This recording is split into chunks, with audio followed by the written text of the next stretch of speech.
Marcus wiped the sweat from his forehead as he knelt beside the broken fence. The summer sun beat down on his back, making his work shirt cling to his skin. He had been working as a handyman for almost 15 years now, and he took pride in every job he did, no matter how small. This particular fence had seen better days. The wooden posts were rotting at the base, and several boards had come loose during the last storm. He had arrived at the house early that morning, just as he promised Mrs. Henderson over the phone. She was an elderly woman who lived alone in this quiet suburban neighborhood. Her voice had been sweet and grateful when she called his company, explaining that she desperately needed someone to fix her fence before her grandchildren visited next week. Marcus had assured her he would take care of it personally. The neighborhood was peaceful, with tree-lined streets and well-maintained lawns. Children rode their bikes past the house, and neighbors waved to each other as they collected their morning newspapers. Marcus felt comfortable here, just as he did in most of the communities where he worked. He believed in doing honest work and treating people with respect, and he expected the same in return. As he measured the damaged section of fence, Marcus heard the front door of the house next door open. He glanced up briefly and saw a woman stepping out onto her porch. She was middle-aged, wearing expensive-looking clothes and holding a coffee cup. Her eyes immediately fixed on him, and Marcus noticed her expression change from casual curiosity to something else. Something he had seen before but hoped he would not encounter today. Marcus returned his attention to his work, pulling out the rusty nails from the old fence boards. He had brought all his tools in his truck, which was parked in Mrs. Henderson's driveway. The truck was clearly marked with his company logo and phone number, making it obvious he was there for legitimate work. He had learned over the years that being professional and visible helped avoid misunderstandings. The woman from next door did not go back inside. Instead, she walked down her porch steps and stood at the edge of her property, watching him. Marcus could feel her eyes on him, studying his every movement. He continued working, hoping she would lose interest and go about her day. He had 3 more houses to visit after this one, and he wanted to stay on schedule. After several minutes of silent observation, the woman called out to him. Her voice was sharp and suspicious. She asked what he was doing there. Marcus straightened up, turned toward her with a polite smile, and explained that he was fixing Mrs. Henderson's fence. He pointed to his truck and mentioned that Mrs. Henderson had hired his company to do the repair work. The woman's face did not soften. Instead, she crossed her arms and took a step closer to the property line. She asked if Mrs. Henderson was home. Marcus replied that she had gone to the grocery store but would be back soon. He had met her briefly when he arrived, and she had shown him exactly what needed to be fixed before leaving. Everything was perfectly normal and arranged, but the woman did not seem satisfied with his explanation. She told him it was strange that Mrs. Henderson would leave a stranger alone at her house. Marcus felt a familiar knot forming in his stomach. He had been in situations like this before, and he knew where this conversation might be heading. He kept his voice calm and respectful as he explained that this was his job, and that Mrs. Henderson trusted him to work while she ran her errands. The woman pulled out her phone, and Marcus noticed her hands were shaking slightly. She said she was going to call Mrs. Henderson to verify his story. Marcus nodded and said that was fine, though he felt frustrated that his word was not enough. He gave her Mrs. Henderson's phone number from his work order, hoping that would settle the matter quickly so he could return to his work. While the woman dialed, Marcus bent down and continued removing the damaged fence boards. He tried to focus on the task at hand, measuring each board carefully to ensure the replacements would fit perfectly. He had built a reputation for quality work, and he was not going to let this uncomfortable situation affect his standards. His hands moved steadily, even though his mind was racing with thoughts about how often he faced this kind of suspicion, simply because of the color of his skin. The woman spoke into her phone, but apparently Mrs. Henderson did not answer. She left a voicemail, her voice tight with concern. She then stood there, phone still in hand, continuing to watch Marcus work. The silence between them was heavy and uncomfortable. Marcus could hear birds singing in the trees and the distant sound of a lawnmower, but the tension in the air made everything feel wrong. Finally, the woman spoke again. What she said next made Marcus freeze in place, his hammer suspended in mid-air. The words hit him like a physical blow, and for a moment he could not move or breathe. He had experienced prejudice before, had heard cruel words and faced discrimination, but something about this moment felt different. The casualness of her tone, the certainty in her voice, and the complete lack of shame in what she was saying made his blood run cold. Marcus slowly lowered his hammer and stood up, turning to face her fully. He wanted to see her expression, to understand if she truly meant what she had just said. Their eyes met across the fence line, and in that moment, Marcus realized this was not going to be just another uncomfortable encounter. This was something that would stay with him, something that would test every ounce of patience and dignity he possessed. The woman's words hung in the air between them, impossible to take back, impossible to ignore. Marcus felt his heart pounding in his chest as he tried to process what he had just heard and decide how to respond. He thought about his wife, his 2 sons, and the lessons he had tried to teach them about staying calm in the face of injustice. He thought about the years he had spent building his business and his reputation, and he thought about all the other black men who had faced similar moments and worse. He took a deep breath, his mind racing through his options. He could walk away and leave the job unfinished, but that would hurt Mrs. Henderson, who had done nothing wrong. He could argue with this woman, but he knew from experience that would likely make things worse. He could call the police himself, but that carried its own risks. Whatever he decided to do in the next few moments would have consequences that reached far beyond this broken fence and this quiet suburban street. Marcus stood there, looking at the woman who had just accused him of being a thief. She had said those exact words, claiming he was probably stealing from Mrs. Henderson or planning to break into her house. The accusation was so absurd, so baseless, that Marcus almost laughed. But the seriousness in her expression stopped him. She genuinely believed what she was saying, or at least she felt justified in saying it out loud. He kept his hands visible at his sides, a habit he had developed over the years whenever confrontations arose. He spoke slowly and clearly, explaining once again that he was a licensed contractor, that Mrs. Henderson had hired him, and that he was simply doing the job he was paid to do. He offered to show her his business license and the signed work order from Mrs. Henderson. His truck, his tools, his uniform, everything pointed to the legitimacy of his presence there. The woman shook her head, insisting something felt wrong about the situation. She said she had lived in this neighborhood for 20 years and had never seen him before. Marcus pointed out that he worked all over the city, and that being unfamiliar to her did not make him a criminal. He suggested she could wait until Mrs. Henderson returned, which would be any minute now, and everything would be cleared up. His voice remained calm, but inside he felt a growing anger that he fought to control. Other neighbors had started to notice the confrontation. A man walking his dog slowed down to watch.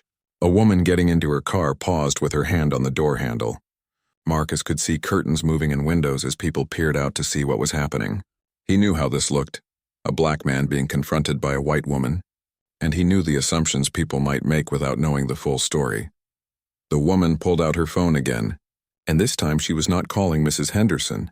She was dialing emergency services. Marcus felt his stomach drop. He knew what could happen when police arrived at scenes like this. He had seen the news stories, heard the accounts from friends and family members who had similar encounters. Even though he was innocent, even though he was doing nothing wrong, the situation could spiral out of control in ways that had nothing to do with truth or justice. He asked her not to call the police, explaining that there was no emergency and that Mrs. Henderson would be home soon to confirm everything. But the woman was already speaking to the dispatcher, reporting a suspicious person on her neighbor's property. She described Marcus, emphasizing certain details in a way that made him sound threatening. She mentioned that the homeowner was not present and that she feared for the safety of the neighborhood. Marcus stood perfectly still, knowing that any sudden movement could be misinterpreted. He placed his hammer on the ground slowly and stepped away from it. He kept his hands where they could be seen. He had done nothing wrong, but he knew that innocence alone might not protect him. The weight of history, of countless similar situations that had ended tragically, pressed down on him. The dispatcher must have asked the woman to stay on the line because she remained on the phone, continuing to describe the situation. She told them Marcus had tools and was working on the fence, but she framed it as suspicious activity rather than honest work. Marcus wanted to shout at her, to ask why she could not see the obvious truth in front of her, but he remained silent. Speaking might only make things worse. Minutes felt like hours as they waited. The other neighbors were now openly watching. Some had come out of their houses to stand on their porches. Marcus wondered what they were thinking, whether they believed he was a criminal or whether they recognized the injustice of what was happening. No one came forward to defend him or question the woman's actions. They simply watched, silent witnesses to a scene that should never have occurred. Marcus thought about calling his wife, but he did not want to worry her. He thought about the work he still had to do, the other clients waiting for him, the reputation he had spent years building. One false accusation, one police encounter gone wrong, and everything could be destroyed. His business, his livelihood, his safety, even his life. All of it hung in the balance because one woman had decided he looked suspicious. Then he heard a car pulling into the driveway. Mrs. Henderson had returned from the grocery store. She got out of her car, looking confused at the scene before her. The watching neighbors, the woman on the phone, Marcus standing motionless with his hands visible. Mrs. Henderson immediately understood that something was very wrong. She walked quickly toward the woman, asking what was going on. The woman explained that she had called the police because she was concerned about a stranger on the property. Mrs. Henderson's face flushed with anger. She told the woman that Marcus was her contractor, that she had hired him and that there was absolutely nothing suspicious about his presence. She asked why the woman had not simply waited for her to return before calling the police. The woman seemed taken aback by Mrs. Henderson's anger. She stammered that she was just trying to be a good neighbor, trying to watch out for her. Mrs. Henderson cut her off, saying that a good neighbor would not assume the worst about someone simply because of how they looked. She told the woman to tell the dispatcher that there was no emergency and that the call had been a mistake. The woman reluctantly spoke into her phone, explaining to the dispatcher that the homeowner had confirmed the worker was supposed to be there. She ended the call but did not apologize. Instead, she defended her actions, insisting she had a right to be cautious. Mrs. Henderson told her that caution was one thing, but racial profiling was another entirely. Marcus finally allowed himself to breathe. The immediate danger had passed, but the damage had been done. He felt humiliated, angry, and exhausted. Mrs. Henderson apologized to him profusely, saying she was horrified by what had happened. She offered to pay him extra for the trouble, but Marcus declined. Money could not fix what he was feeling. Before he could respond further, they heard sirens in the distance. The police were still coming. Even though the woman had told the dispatcher it was a false alarm, the officers were already on their way. Marcus felt his anxiety spike again. He would have to explain himself to the police, prove his innocence, justify his presence, all because someone had made an assumption based on his skin color. The injustice of it burned in his chest, but he prepared himself for what came next, knowing he had to stay calm and cooperative no matter how unfair the situation was. 2 police cars pulled up to the curb, their lights flashing but sirens now silent. 4 officers stepped out, their hands resting near their belts as they assessed the scene. Marcus kept his hands visible and remained perfectly still, his heart hammering against his ribs.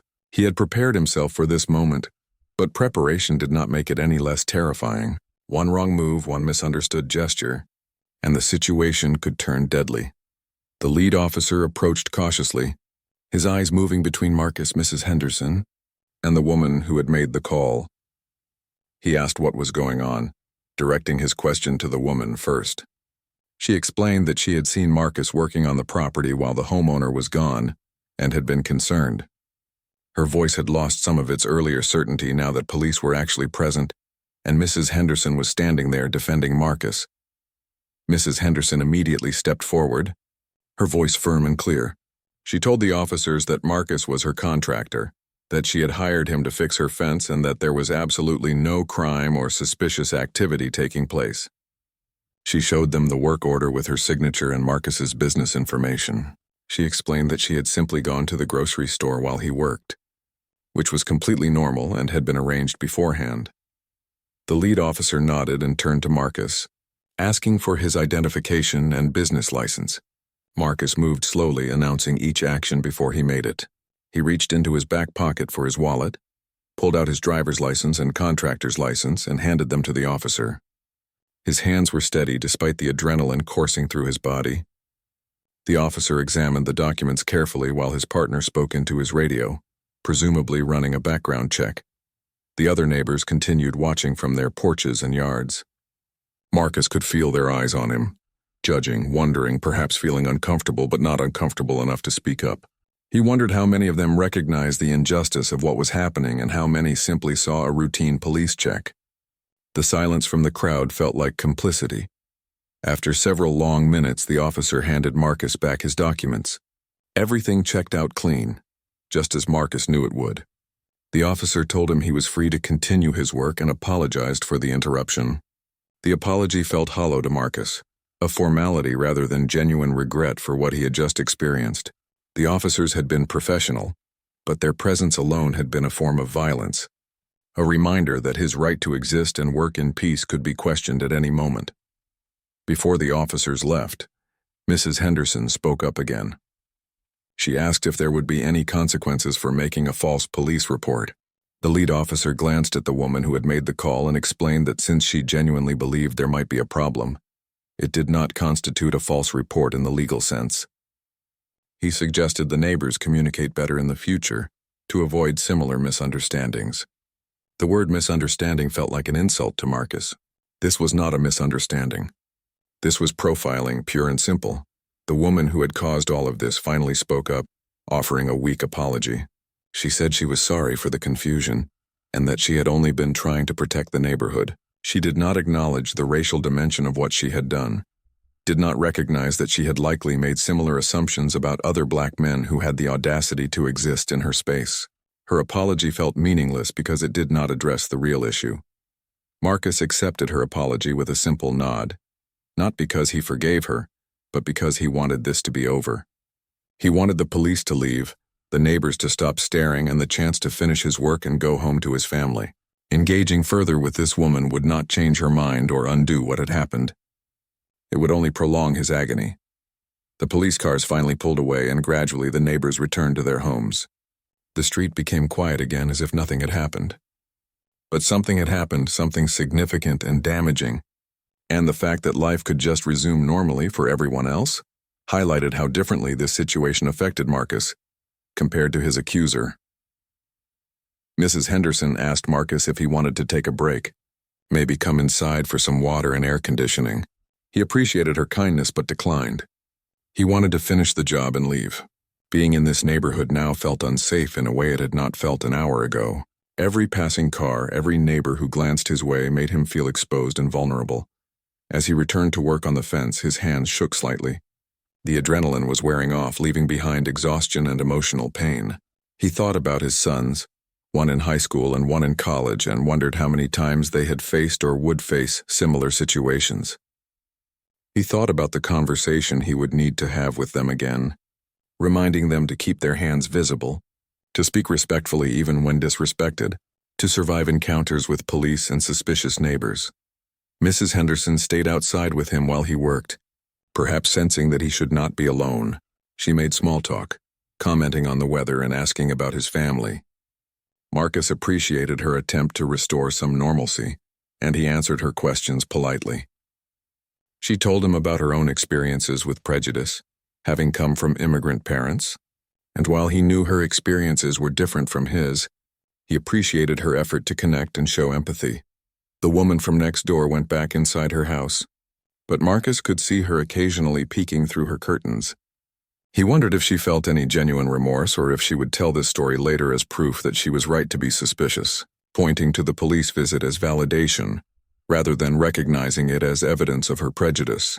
People had an amazing ability to rewrite narratives to avoid confronting their own biases. As Marcus hammered in the new fence boards, each strike felt like an act of defiance. He would finish this job with the same quality and care he brought to every project. He would not let this experience diminish his pride in his work or his sense of self-worth. The woman had tried to make him feel like a criminal, but he knew who he was. He was a skilled craftsman, a good father, a faithful husband, and a contributing member of his community. Her fear and prejudice said everything about her and nothing about him. When the fence repair was nearly complete, Mrs. Henderson brought him a cold glass of lemonade. She apologized again, saying she felt responsible for leaving him alone and creating the situation. Marcus assured her it was not her fault. She had done nothing wrong.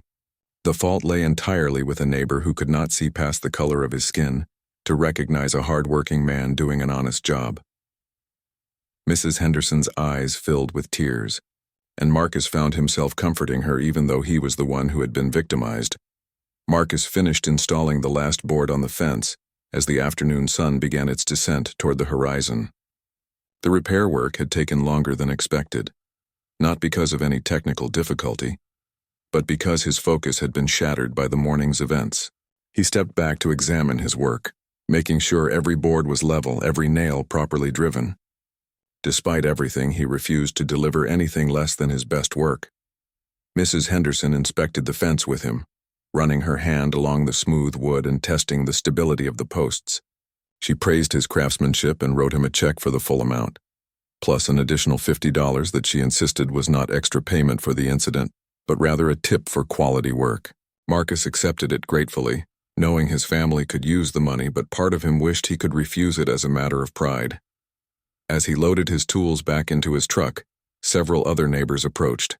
They had watched the entire incident unfold but had remained silent during the confrontation. Now they came forward to apologize and express their support. An older gentleman said he had wanted to speak up but had not known what to say. A younger couple said they felt terrible about what happened and wished they had come out sooner. Their apologies felt sincere, but Marcus could not help wondering why fear or uncertainty had kept them silent when their voices might have made a difference. One neighbor, a black woman who lived 3 houses down, approached him with tears in her eyes. She told him she knew exactly what he had experienced because her husband had faced similar situations in their own neighborhood. She said she had wanted to come out during the police encounter, but had been afraid of making things worse, afraid that having 2 black people might escalate the situation rather than help. Her fear was not unfounded, and Marcus understood completely. They exchanged phone numbers and promised to stay in touch, finding some comfort in their shared understanding. Mrs. Henderson asked Marcus if he would still be willing to do more work for her in the future. She wanted to have her back deck repaired and was hoping to hire him for the job. Marcus appreciated the question because it showed she still trusted him and valued his work. But he hesitated. The thought of returning to this neighborhood, of potentially facing another confrontation or more suspicious stares, filled him with dread. Yet refusing the work meant letting fear win, meant allowing one prejudiced person to limit his livelihood and freedom. He told Mrs. Henderson he would think about it and give her a call in a few days. She understood and did not push. As Marcus climbed into his truck, he looked at the house next door one more time. The woman was no longer visible in the windows, but he knew she was there somewhere, probably convinced she had done nothing wrong. People like her rarely recognized their own prejudice because they believed their fear was justified, never questioning why they felt afraid of someone simply doing their job. The drive to his next appointment took Marcus through various neighborhoods, some affluent and predominantly white, others working class and more diverse. He found himself looking at every street differently now, wondering which residents would see him as a threat and which would see him as a human being. The incident had stripped away a layer of optimism he had not realized he still possessed, a belief that perhaps things were slowly getting better, that younger generations were learning to judge people by character rather than appearance. His next job was in a middle-class neighborhood with a good mix of different ethnicities. The client, a Hispanic woman named Maria, greeted him warmly and showed him the broken porch railing that needed replacement. As he worked, she brought him iced tea and made pleasant conversation. The normalcy of this interaction helped ease some of the tension from earlier, but Marcus remained hyper-aware of his surroundings, watching for any signs of suspicion or concern from neighboring homes. When he finished at Maria's house, he had one more appointment, but he called the client and asked if he could reschedule for the next day. He needed to go home to see his family, to feel safe in his own space. The client was understanding and they arranged a new time. Marcus started the drive home, his truck carrying him through the city as the sun set, painting the sky in shades of orange and purple. At home, his wife Janelle immediately knew something was wrong. After 15 years of marriage, she could read his face like a book. Their sons were both out, so Marcus sat with Janelle in their kitchen and told her everything that had happened. She listened without interrupting, her expression shifting from concern to anger to sadness. When he finished, she held his hands across the table and told him she was sorry he had to go through that. Sorry that in the year 2025, such things still happened regularly. They talked about whether Marcus should post about the incident on social media whether public attention might lead to some accountability or change. Janelle pointed out that the story could go viral, could spark important conversations about racial profiling and the assumptions people make about black men in professional settings. But Marcus worried about backlash, about becoming a target for harassment, about the impact on his business if potential clients saw him as someone who caused controversy. His older son, Darius, came home while they were still talking. He was 19 and attending community college while working part-time at a sporting goods store. When he heard what happened to his father, his face hardened with an anger that frightened Marcus. Darius said he was tired of people treating them like criminals, tired of having to prove their humanity over and over. He wanted to confront the woman who had called the police, wanted justice and acknowledgement of the harm she had caused. Marcus understood his son's anger because he felt it too, burning hot in his chest. But he had learned through painful experience that confronting prejudice directly often led to more harm than good, that systems rarely held people accountable for racial profiling unless someone was physically injured or killed. He tried to explain this to Darius, tried to share the wisdom that came from decades of navigating a world that saw him as threatening before it saw him as human. Their younger son Jamal arrived home shortly after, 15 and full of teenage confidence that had not yet been fully tested by the realities of racism. When he heard the story, he seemed almost dismissive, saying that the woman was just ignorant and did not matter. Marcus envied his son's ability to brush it off, but he also worried that Jamal was not taking these dangers seriously enough. The conversation shifted to the importance of staying safe during police encounters, a talk they had many times before, but one that needed constant reinforcement. That night, Marcus lay in bed unable to sleep. He kept replaying the moment when the woman accused him of being a thief, the feeling of being frozen in place, unsure how to respond without making things worse. He thought about all the other black men who had faced similar situations, and those who had faced far worse. He thought about the privilege of being able to come home and hug his family when others had not been so fortunate. The weight of it all pressed down on him, making it hard to breathe. The following morning, Marcus woke up earlier than usual. Sleep had been restless, filled with fragments of dreams where he was running, but could not move fast enough, trying to explain himself, but no words would come out. Janelle was already awake, sitting at the kitchen table with her laptop open.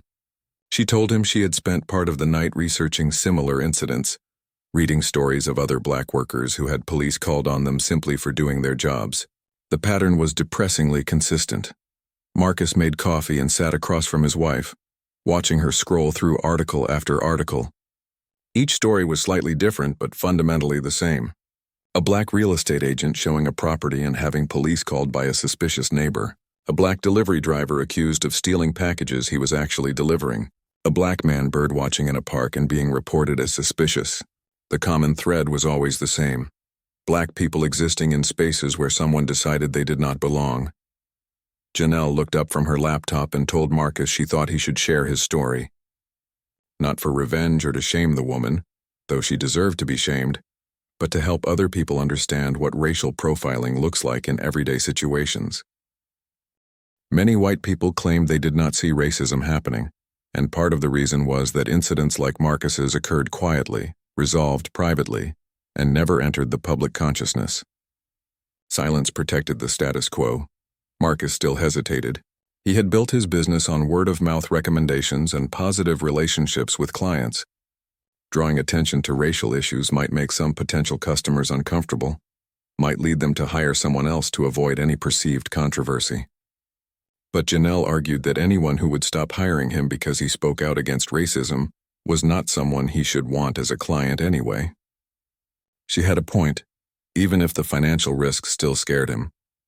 After breakfast, Marcus drove to his scheduled appointment, the one he had postponed from the previous day. The client was a retired teacher named Mr. Patterson, who needed help building some custom shelving in his garage. As Marcus worked, measuring and cutting wood, his mind kept drifting back to the fence incident. Finally, Mr. Patterson noticed his distraction and asked if everything was okay. Marcus found himself telling the story to this relative stranger, something he had not planned to do. Mr. Patterson listened carefully, his expression growing more troubled as Marcus described what happened.